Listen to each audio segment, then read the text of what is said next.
నాకు ఇచ్చిన మాట లూకా సువార్త 23వ అధ్యాయము 34వ వచనం. యేసు ప్రభువారు, తండ్రి వీరేమి చేయుచున్నారో వీరెరుగరు గనుక వీరిని క్షమించమని చెప్పాను.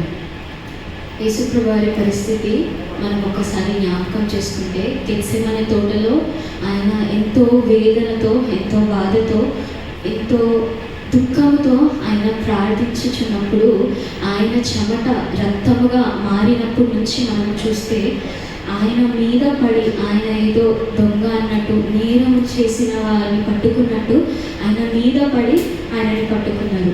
ఆయన ముఖము మీద ముసుగు కప్పి నిన్ను ఎవరు కొట్టారో ప్రవచింపమని చెప్పారు. ఆయనను అనేక దూషణ వచనములను పలికారు. యేసు ప్రభువారు 39 కొరడా దెబ్బలను ఆయన సహించారు. ఆ 39 భయంకరమైన కొరడా దెబ్బలు ఆయన సహించారు. యూదుల రాజా నీకు శుభమని చెప్పి యేసు ప్రభువారిని వెక్కిరించారు. యూదుల రాజా నీకు శుభమని చెప్పారు. ఆయన గడ్డము లాగారు, ఆయన ముఖము మీద ఉమ్మివేశారు, ఆయనని అరచేతులతో కొట్టారు, గుద్దారు. ఆయనని ఎలా ఇచ్చేసారంటే ఏదో కక్షతో, ఏదో పగతో ఆయనని ఇప్పుడు ఏదో ఒకటి చేయాలి అన్నట్టు ఆయనని కొట్టి ఆయనను ఎంతగానో హింసించినట్టు మనం చూస్తాము.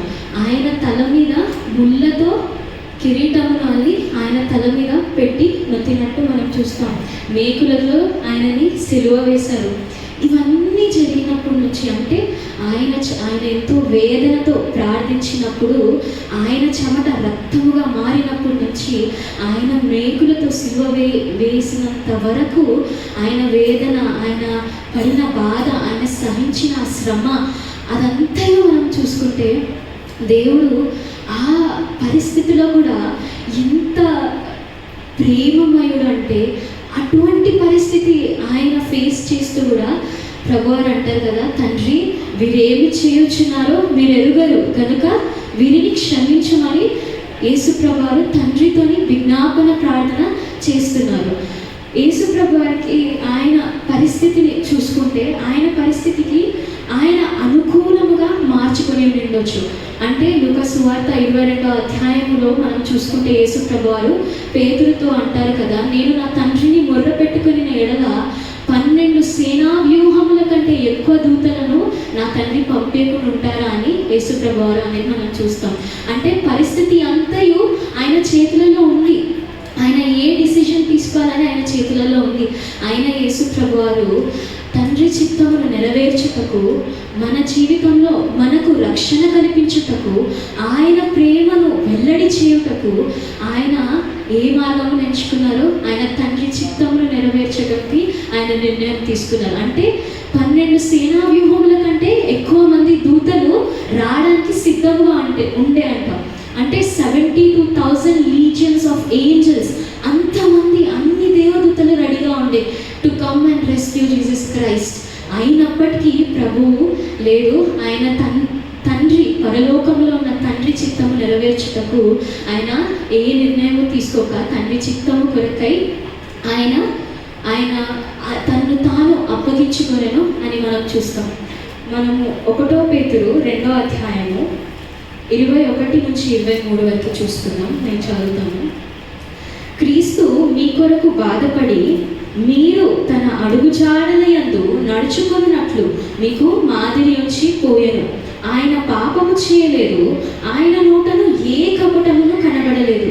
ఆయన దూషింపబడి బదులు దూషింపలేదు, ఆయన శ్రమ పెట్టబడి బెదిరింపక న్యాయముగా తీర్పు తీర్చి దేవునికి తన్ను తాను అప్పగించుకొనెను. హల్లెలూయా, హల్లెలూయా. క్రీస్తు మన కొరకు బాధపడినారంట. అంటే ఆ గెత్సెమనే తోటలో ఏ రకంగా ప్రభువారు బాధపడితే ఆయన చెమట రక్తముగా మారింటది. ఏ విధముగా ఆయన ఎంత వేదన, ఎంత ఆవేదనలో ఆయన ప్రార్థన చేస్తూ ఉంటే చెమట రక్తముగా మారింది. ఆయన మన కొరకు బాధపడి మనము ఆయన అడుగు జాడలలో మనము నడుచుకోవాలని మనకు మాదిరి ఉంచి పోయాడు. ఆయనని ఎంత అపహసించినారో మనం చూసుకుంటాం. ఆయనని ఎన్ని మాటలు అన్నారు, ఎంత అపహసించినారు. ఆయన ముఖం మీద ఉమ్మి వేశారు, ఆయనని గుద్దారు, ఆయనని అరచేతులతో కొట్టారు. వాళ్ళకి ఇవన్నీ ఏదో కక్ష పెట్టుకొని చేసినట్టు ఎంత చేసినప్పటికీ ప్రభు అయిన యేసుక్రీస్తు ఆయన దూషింపబడి బదులు దూషింపలేదు, ఆయన శ్రమ పెట్టబడి ఆయన దూషింపబడి బదులు దూషింపలేదు, ఆయన శ్రమ పెట్టబడి బెదిరింపగా న్యాయము తీర్పు తీర్చు దేవునికి తను తాను అప్పగించుకునేను. ప్రభు అయిన యేసుక్రీస్తు తను తాను అప్పగించుకున్నారు. తండ్రి చిత్తమును నెరవేర్చుటకు, మనకు రక్షణ భాగ్యమును కలిగించుటకు, మన జీవితాలను బాగు చేయుటకు, మనలను బాగు చేయుటకు ఆయన ప్రేమ ద్వారా, ఆయన క్షమాపణ ద్వారా ఆయన తన్ను తాను అప్పగించుకొని న్యాయముగా తీర్పు తీర్చి దేవునికి అప్పగించుకున్నారు. ఆయన సమయంలో ఆయన చేతులలో ఉండే ఎటువంటి డెసిషన్ తీసుకోవాలని ప్రభు అయిన యేసుక్రీస్తు చేతులలో ఉండే, కానీ ఆయన తండ్రి చిత్తము నెరవేర్చుటకు న్యాయముగా తీర్పు తీర్చి దేవునికి తను తాను అప్పగించుకునేను. ఆయనను ఎన్నో దూషణ మాటలు అన్నారు, ఆయనను ఎంతగానో అపహసించినారు, ఆయనను కొట్టారు, గుద్దారు, ఆయన బదులు ఏమి పలకలేదు, బదులు ఏమీ మాట్లాడలేదు, ఆయన అప్పగించుకున్నట్టు మనం చూస్తాం. నేను ఈ మాట చదివేటప్పుడు తండ్రి వీరేమి చేయుచున్నారు, వీరు ఎరుగరు కనుక వీరిని క్షమించుమని ప్రభు అయిన యేసుక్రీస్తు పలికినప్పుడు నాకు అనిపించింది, ఎంత ప్రేమ ఉంటే ఆయన, ఎంత ప్రేమమయుడు అంటే ఆయన ఆ పరిస్థితి ఫేస్ చేస్తూ కూడా, ఆ పరిస్థితిలో ఆయన వెళ్తూ కూడా ఆయన అక్కడ ఆయనను హింసించిన వారిని, ఆయనను గుద్దిన వారిని, ఆయనను మాటలన్న వారి గురించి విజ్ఞాపన ప్రార్థన తండ్రితో చేస్తున్నట్టు మనం చూస్తాం. ఆ మాటలో తండ్రి వీరేమి చేయుచున్నారో వీరు ఎరుగరు కాబట్టి వీరిని క్షమించుమని తండ్రితో ప్రార్థన చేస్తున్నారు. అక్కడ దేవుడు ఎంత ప్రేమమయుడు అనిపించిందంటే నాకు, ఆయన ఎంతగానో ఆ పరిస్థితిలో కూడా అక్కడ ఉన్న వారి గురించి ఆలోచించి తండ్రితో విజ్ఞాపన ప్రార్థన చేస్తున్నారు. ఆయన ప్రేమ వివరించలేము, ఆయన ప్రేమ గురించి మనము మాట్లాడడానికి ఏమాత్రమును సరిపోము. ఆయన ప్రేమ ఈ లోకంలో ఎవ్వరూ లేరు. తల్లిదండ్రుల కన్నా మించిన ప్రేమ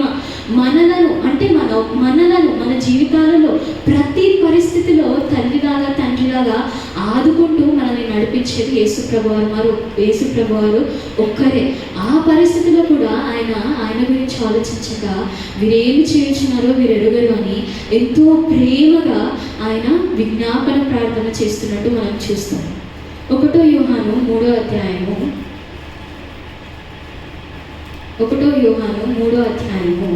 16వ వచనం చదువుకుంటే, ఆయన మన నిమిత్తము తన ప్రాణము పెట్టెను గనుక దీని వలన ప్రేమ ఎట్టిదని తెలుసుకొనుచున్నాము. హల్లెలూయా. మన ప్రేమ ఎలా తెలుస్తుంది? ప్రభు అయిన యేసుక్రీస్తు వారు ఆయన ప్రాణము పెట్టెను గనుక మనకు ప్రేమ ఎట్టిదని మనం తెలుసుకొనుచున్నాము. ప్రేమ పక్కనే మనం 4వ అధ్యాయంలో చూసుకుంటే 7వ వచనము సెకండ్ లైన్లో మనం చూస్తే, ఏలయనగా ప్రేమ దేవుని మూలముగా కలుగుచున్నది. ఆ ప్రేమ ఉండుట వల్లనే కదా ప్రభుకి ఆ క్షమా హృదయముతో ఆయన ఆ పరిస్థితులలో ఆ పరిస్థితి ఫేస్ చేస్తూ కూడా వీరేమి చేయుచున్నారు వీరు ఎరుగరు కనుక వీరిని క్షమించు తండ్రి అని దేవునితో ప్రార్థన చేస్తున్నారు. ఈ వచనంలో ఆయన తండ్రితో విజ్ఞాపన ప్రార్థన చేస్తున్నట్టు చూస్తాం. ఆయన ప్రేమ మనకు అర్థమవుతుంది. ఆ పరిస్థితిలో కూడా ఆయన క్షమా హృదయం మనకు అర్థమవుతుంది. ప్రేమ మనకు దేవుడి నుంచి కలుగుతుంది. ప్రేమ అనే కాన్సెప్ట్ వచ్చిందే ప్రభు అయిన యేసుక్రీస్తు ద్వారా. ఆయన అంత అన్కండిషనల్ లవ్, ఆయన ప్రేమించినంతగా ఈ లోకంలో ఎవ్వరూ ప్రేమించలేరు. ఈ లోకంలో ఉన్న ప్రేమ షరతులతో కూడి ఉన్నది. ఈ లోకంలో ఉన్న ప్రేమ ఏదో ఒక కండిషన్తో ఉంటుంది, కానీ మన ప్రతి పరిస్థితిలో, అంటే మన లోస్, మన అప్స్ అండ్ డౌన్స్లో, మన బాధలో, మన వేదనలో, ప్రతి విషయంలో మనము ఆయనను ప్రేమించినామని కాదు, కానీ ప్రభు అయిన యేసుక్రీస్తు వారే మనం ప్రేమించారు కాబట్టి ఆయన అన్కండిషనల్ లవ్, అంటే షరతులు లేని ప్రేమ, ఆయన మనకు ప్రాణం పెట్టను కనుక మనము తెలుసుకొనిచున్నాము. ఏదైనా ప్రేమ దేవుని మూలముగా కలుగుచున్నది. 8వ వచనంలో దేవుడు ప్రేమ స్వరూపి. మనం ప్రార్థన చేస్తాం కదా, అయ్యను ప్రేమ స్వరూపి, దయాళుడు, కరుణామయుడు అని. దేవుడు నిజముగా ఎంత ప్రేమమయుడు అంటే, ఎంత కోమల హృదయుడు అంటే, ఎంత మంచి దేవుడు అంటే ఆయన మనము లూకా సువార్త 22వ అధ్యాయంలో చూస్తే అక్కడ 12 మంది శిష్యులలో ఒకరు ప్రధాన యాజకుని దాసుని చెవిని తెగ నరికెను అని రాయబడి ఉంది. ఆ సమయంలో కూడా, అంటే ప్రభు అయిన యేసుక్రీస్తుకు తెలుసు దాని తర్వాత ఏం జరగబోతుంది ఆయనతోని అని ప్రభు అయిన యేసుక్రీస్తుకి తెలుసు.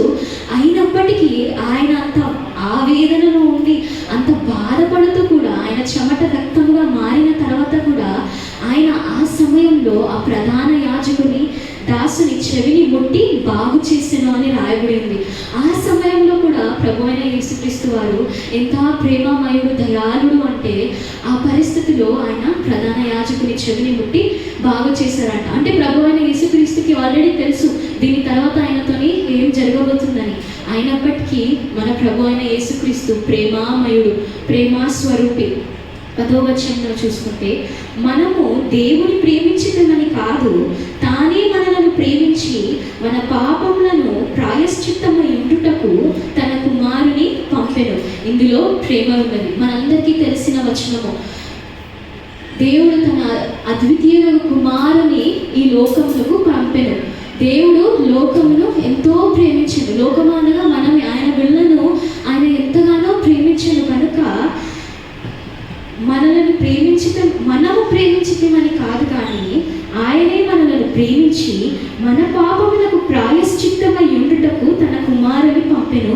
ఇందులో ప్రేమ ఉంది. తన కుమారుని లోకమునకు మనకు రక్షణ కల్పించుటకు, మనను విడిపించుటకు, ఆ బద్ధకాల నుంచి, ఆ పాపముల నుంచి, ప్రతి దాని నుంచి మనల్ని విడిపించుటకు, మనకు రక్షణ ఇచ్చుటకు తన అద్వితీయ కుమారుని తండ్రి లోకమును ఎంతగానో ప్రేమించి ఈ లోకమునకు యేసుక్రీస్తు ప్రభువాన్ని ఇచ్చారు. ఇందులో ప్రేమ ఉన్నది అని రాయబడి ఉంది.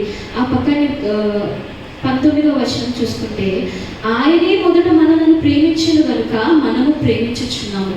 అంటే ప్రభు అయిన యేసుక్రీస్తు పరలోకమందున తండ్రి వారి ప్రేమ ఎంత శ్రేష్టమైనది అంటే, ఆ ప్రేమ ఈ లోకంలో మనం ఎక్కడ ఎతికినను, ఈ లోకంలో ఏ మూలలో వెళ్ళినను మనకు ఆ ప్రేమ ఎక్కడనూ దొరకదు. మనలను ప్రేమించి ఈ జగత్తు పునాదులు వేయబడక ముందే ఆయన మనల్ని ప్రేమించి ఏర్పరచుకున్నారు. కాబట్టి ఆ శ్రేష్టమైన ప్రేమ మనకు తండ్రి దగ్గర నుంచి, ప్రభు అయిన యేసు దగ్గర నుంచి వస్తుంది. మనము ఎక్కడ చూసినానో అన్కండిషనల్ అనేది ఎక్కడ లేదు. మనము సరిగ్గా కొన్నిసార్లు పరిస్థితుల గురించి ఆలోచించినప్పుడు అయినా ఈ సిచ్యువేషన్లో మనతో ఎవ్వరు లేరు అని మనం అనుకున్న సందర్భాలు ఎన్నో ఉన్నాయి. అటువంటి పరిస్థితులలో కూడా ప్రభు అయిన యేసుక్రీస్తు ఆయన షరతులతో కూడని ప్రేమ కాబట్టి, ఆయన ప్రేమలో షరతులు ఏమి లేవు కాబట్టి ఆయన మనల్ని ప్రేమించిన కనుక మనము ప్రేమిస్తున్నాము అని రాయబడి ఉంది. దేవుడు ఎంత క్షమా హృదయం కలవారు అంటే, ఆ పరిస్థితులలో ఆయన ప్రధాన యాజకుడి చెవిని ముట్టిని బాగు చేశారు. తండ్రి వీరు ఏమి చేయించున్నారో వీరు ఎరుగరు కనుక వీరిని క్షమించమని విజ్ఞాపన ప్రార్థన చేస్తున్నారు. మనము కీర్తనలు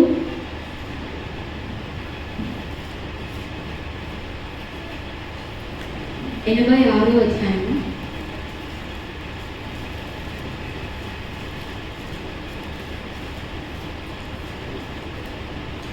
5వ వచనము మొదటి లైన్ చూస్తాము. ప్రభువా నీవు దయాళుడవు, క్షమించుటకు సిద్ధమైన మనసు గలవాడు. అంటే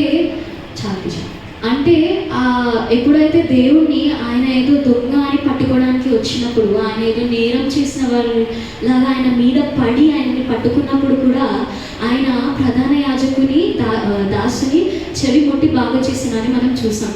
ఊరికనే బాగు చేస్తారా? మనసు ఊరికనే ఉంటుందా? ఆయన ఎంతో ప్రేమామయుడు కాబట్టి క్షమించి ఆ క్షమాహృదయంతో క్షమించి ఆయన ముట్టి బాగు చేశాడు. దేవుడు దయాళుడు కనుక మనము ఎలా ఉన్నాను, ఏ పరిస్థితి ఆయనను, మన పరిస్థితిలో మనం మునిగిపోతున్నాను, ఆయన చేతి ఇచ్చి పైకి లేవనైతే దేవుడు ఆయన క్షమించుటకు సిద్ధ మనస్సు గలవాడు.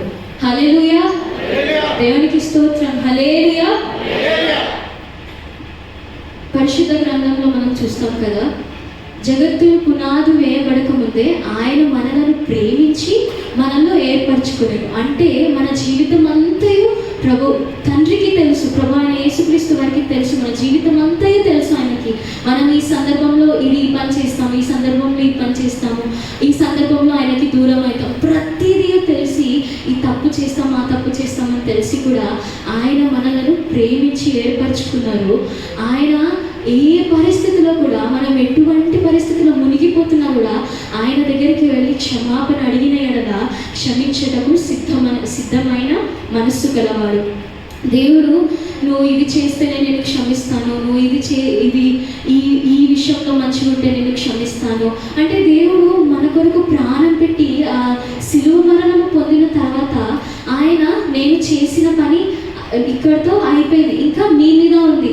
మీరు దేవుణ్ణి ఎట్లా ప్లీజ్ చేస్తారో, దేవునికి ఇష్టకరంగా ఎట్లా బ్రతుకుతారో మీరు బ్రతకమని అంటే, ఆయన మన మీద డిపెండ్ మొత్తం వదిలేయాల్సిన ఆప్షన్ కూడా ఉంది. కానీ ఆయన ఇప్పటికీ ఈ రోజుకి వరకు ఆయన మనలను క్షమిస్తూ, ప్రేమిస్తూ, దయ చూపిస్తూ, కరుణిస్తూ మనలను నడిపిస్తున్నారు. ప్రతి విషయంలో మనకు తెలిసి తెలియకుండానే ఏదో ఒక చిన్న తప్పు చేస్తూ ఉంటాం, కానీ ఆయన మనకు తెలియకుండానే ఎన్నెన్నో మేలులు చేసే దేవుడు. ఆయన మన జీవితము పట్ల ఎంతో కనికరము, ప్రేమ, ఆయన కరుణ చూపిస్తూ, ఆయన మనకిచ్చిన రక్షణను బట్టి ఆయన ఇప్పటి వరకు వాగ్దానం చేయు గొప్ప దేవుడు, నెరవేర్చే దేవుడు. మనం ఆయన యందు ఆధారపడిన ఎడల మనకు సమస్తములు సాధ్యమే అని ఉంది. ప్రభు మీద డిపెండ్ అయితే మనం సమస్తములు చేయగలము అని ఉంది. ఆయనకి మన గురించి అన్నీ తెలిసి ఆయన మనల్ని క్షమిస్తూ, కరుణిస్తూ, ఆయన మనల్ని ప్రేమిస్తూ, అన్నిటికన్నా ముఖ్యంగా ఆయన ప్రేమ ద్వారా మనల్ని కరుణిస్తూ ఆయన మనల్ని క్షమిస్తున్నారు. అందుకే తండ్రి వీరేమి చేయుచున్నారో వీరు ఎరుగరు కనుక వీరిని క్షమించమని ప్రభు అయిన యేసుక్రీస్తు పలికిన మొట్టమొదటి శ్రేష్టమైన మాట. మన గురించి ప్రభుకు అన్నీ తెలుసు, అన్నీ తెలిసినను క్షమించే హృదయం గల దేవుడు. మనం ఆయన దగ్గరికి వెళ్ళడము ఆలస్యము, ఆయన మనలను క్షమించే దేవుడు. ఈ గొప్ప కార్యము ప్రభు అయిన యేసుక్రీస్తు వలననే సాధ్యము.